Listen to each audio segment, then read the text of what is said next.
Okay, I hope maybe I figured out where I was going.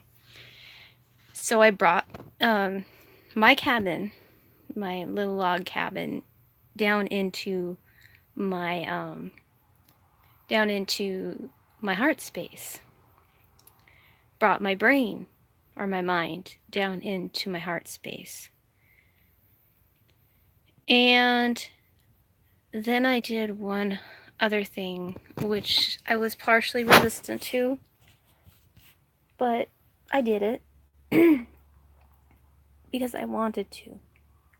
I longed to.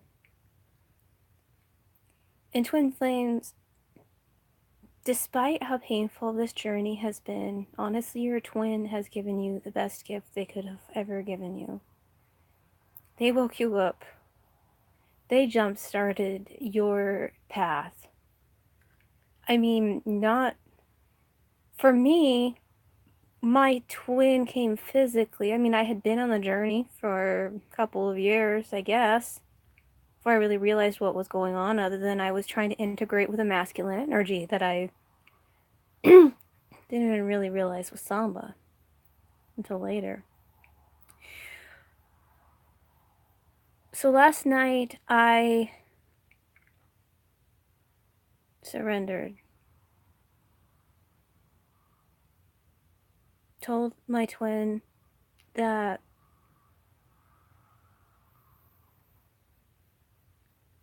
I was believing that things were going to be different. That I wasn't just attracting the same relationships I had always attracted. Just because he reminded me of those things, I knew that he was just trying to get me to heal from them, and that I would heal, and I was healing, and that I know that he's going through a lot of things, and I don't blame him anymore for choosing someone else over me, for leaving me out in the cold and whatever. It was just, I know a lot of you twins want to give up, and I have wanted to give up, but yesterday was a moment of realizing that I can't give up. I mean, another moment of realizing. And that as much as I have put a lot of effort into my journey now, of doing my thing, building up myself, I did still want to keep a barrier around my heart, saying I'm not going to let him in until he proves himself as worthy of being there in the first place. Till he becomes the emperor to my empress, or the kingdom, my queen, or whatever. But I realized yesterday I couldn't hold him at a distance. And for some reason, all this stuff of protecting myself, protecting my heart space, and whatever made me realize the one thing that was missing from my heart space was him. So when I put my heart space in that state of perpetual winter, we had been dating online for a few months. And I finally had the means to go see him. So I was preparing myself and everything, and suddenly one of my daughter's dreams alerted me that my collective unconscious portion was not all good, and that's when I went and found all these things out about it being taken over by the Arkans. What I didn't realize, though, was symbolically putting my heart space into winter meant that what was about to come wasn't going to shut me down. Because he had hurt me so bad, so deeply, that I would have no choice but to heal.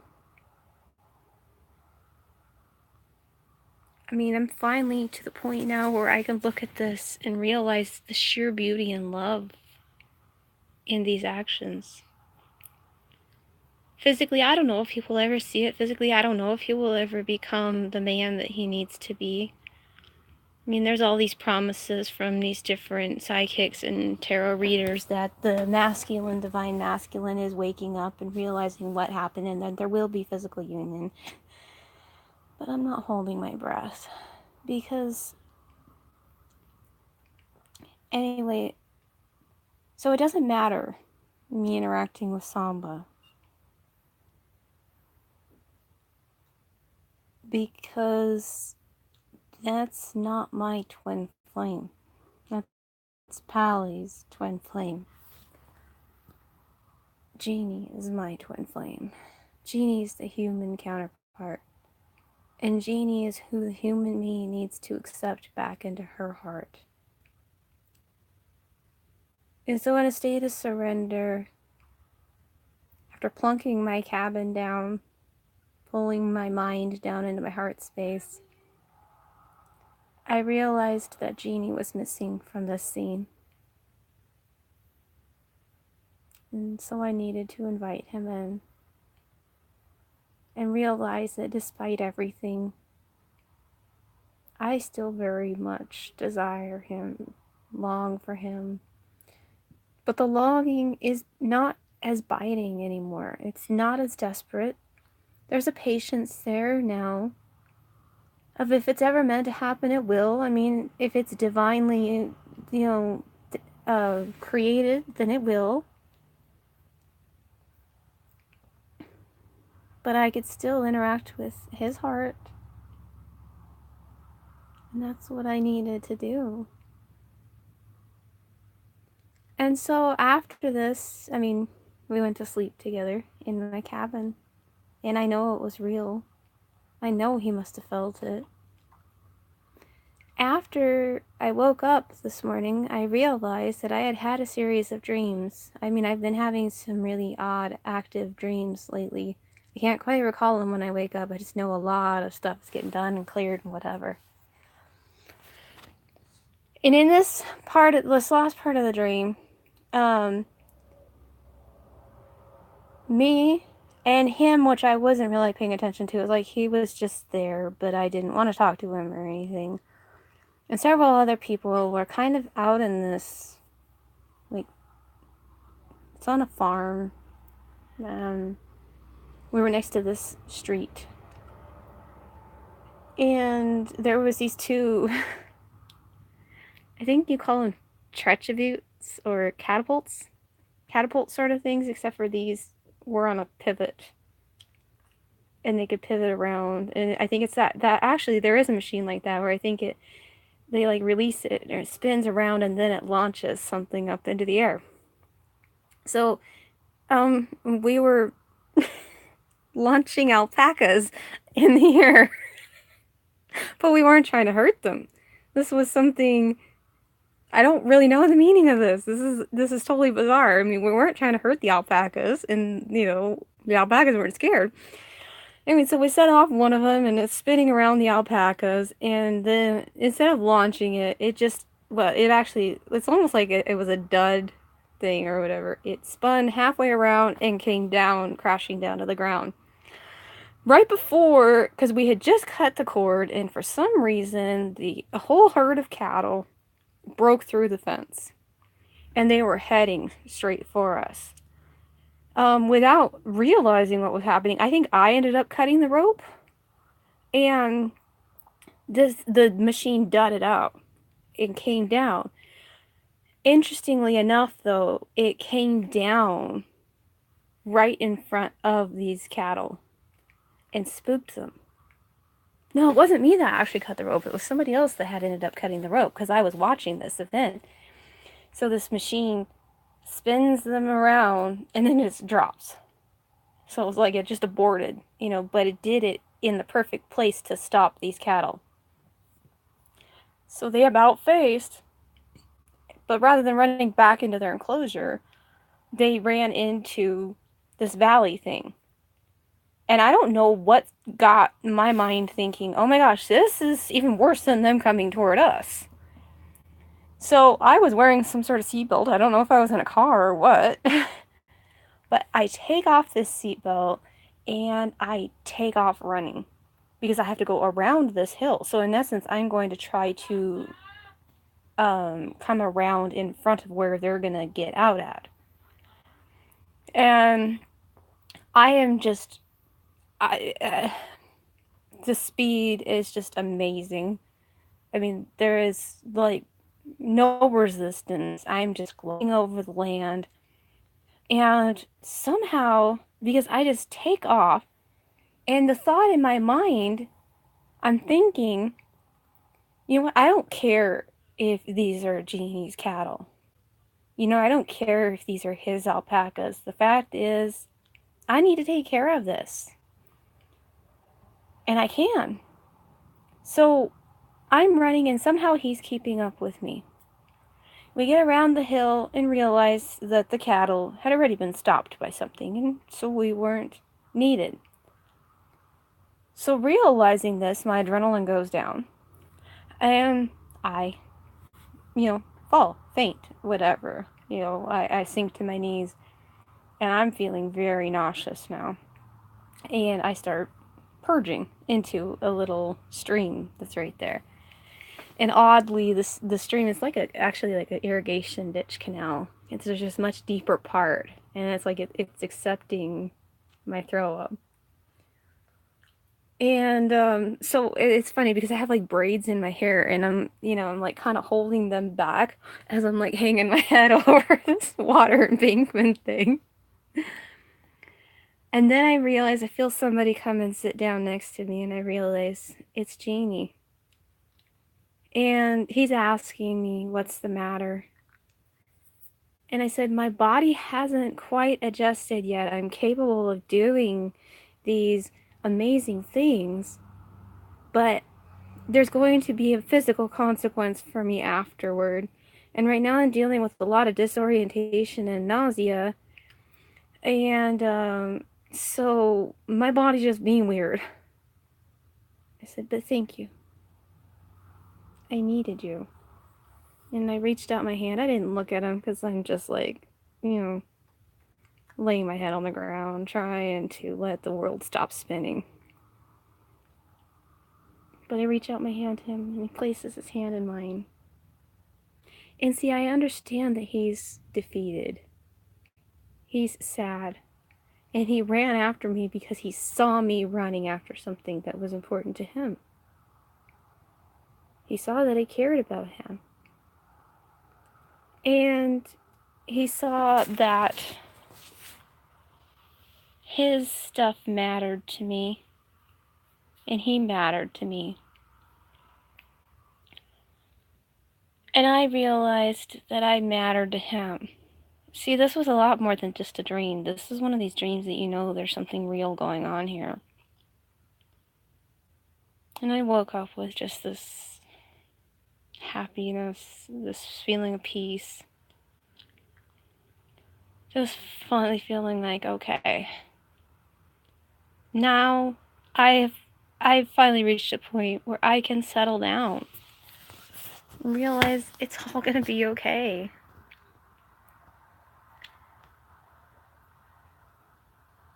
But it was so good to have him back with me. So I guess I'm letting you divine ones know that as much pain as you've been through, you did need it all. It really was some tough love. Divine love. But it's probably to the point now where enough people are watching what's going on that we are going to start to need to join hands with each other, our twin in particular. See, we're letting the past heal, and we're going to move forward together. I'm not going to block you anymore because we need each other. I think it's time now for the twins to just start reaching out their hands through the astral to each other's hearts and saying, I support you in whatever you're going through. I'm not going to try to help you because this is lessons that you need to learn. And I have to learn my own lessons, because otherwise we would be in union right now if we weren't. If we both didn't still have things to learn, we would be in union.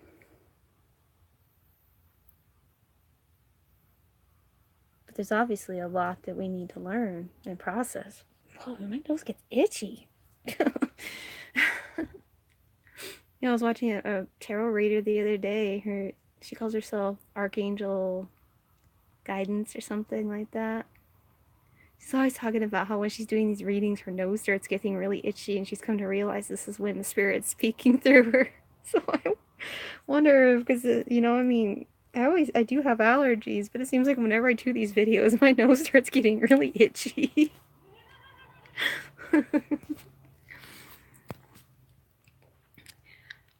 I do have to admit that doing these videos is kind of my connection to Genie. And I really do want him to see these videos. As candid as I've been, I hope that he could look at all that and realize that my purging process mirrors his purging process. I hope he watches this video in particular and knows how much I do love him. And that I am sorry for anything I have done. And that I do forgive him for anything that he has done. And know that when we come together, we will work through those things, but we will also just move on. So this dream was the culmination of 3 dreams that talked to me about this journey. The first dream happened shortly after I met Jeannie. And in this dream, no, actually 4 dreams, I'm sorry. The first dream was that he was on a movie set and he was a movie producer, and I had come on as a production assistant or something like that, his personal assistant. So he's in this pool with a dolphin, and he had figured out how to do interspecies communication. And he was trying to do these videos on his life because he had lived in a war-torn country or something like that, and all the things that he had realized about himself and overcome.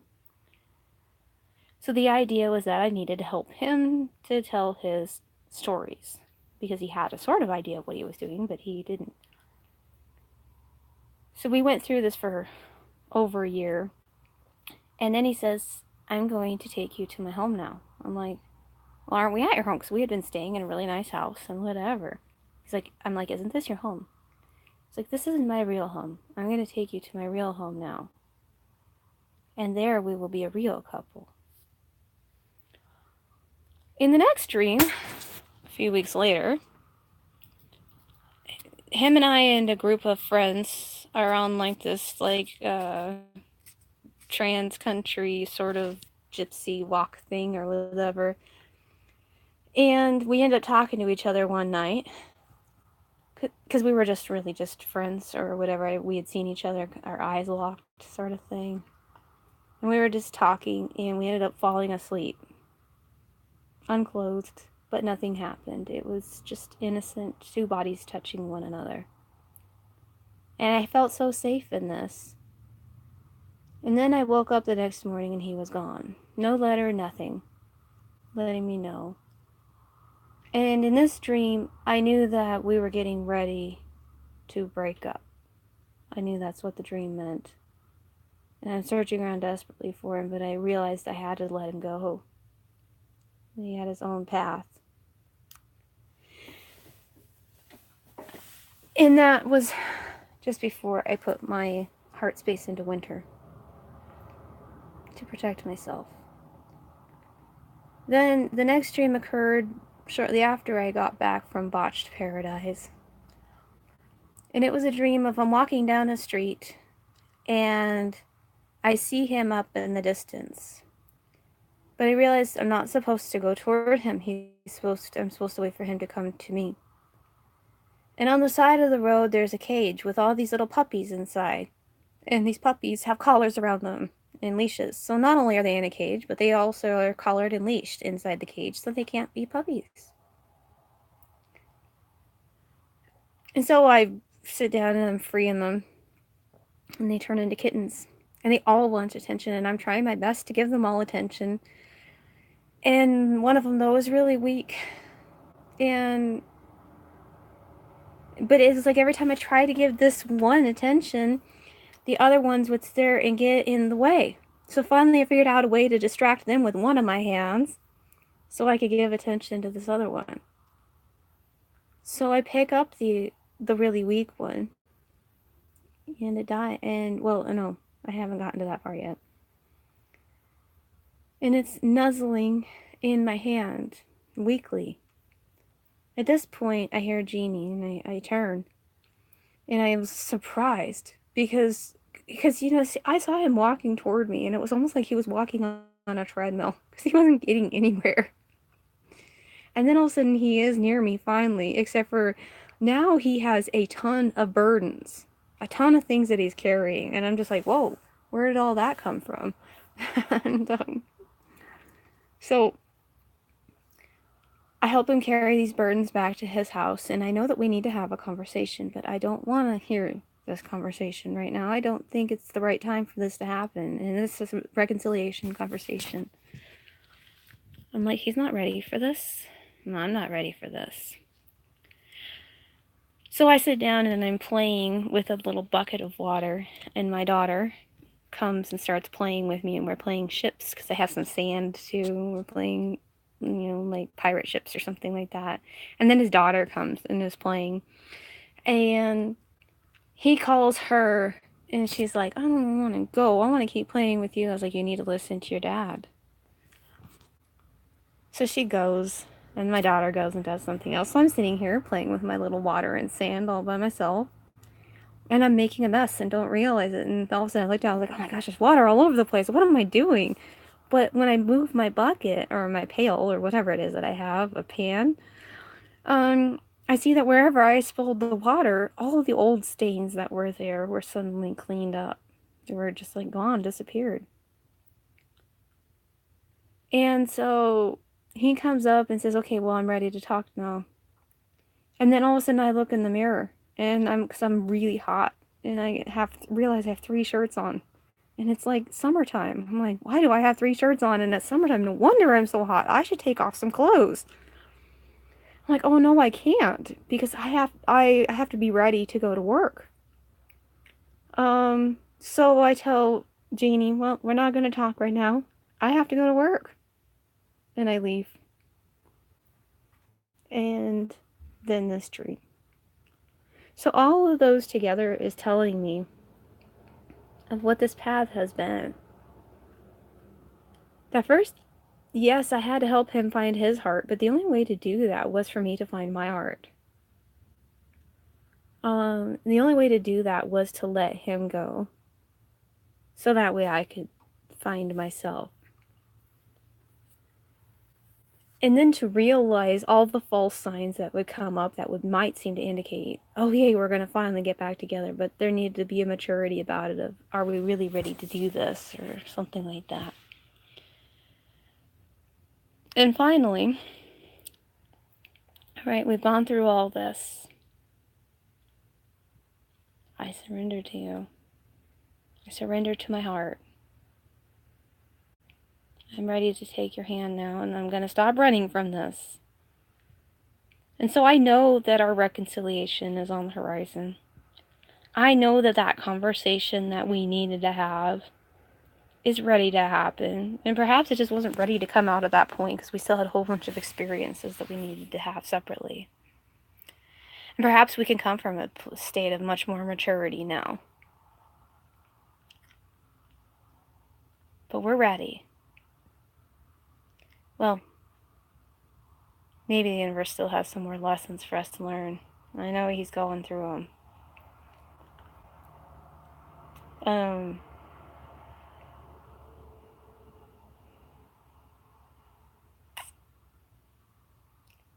Karmic payback can be a bitch.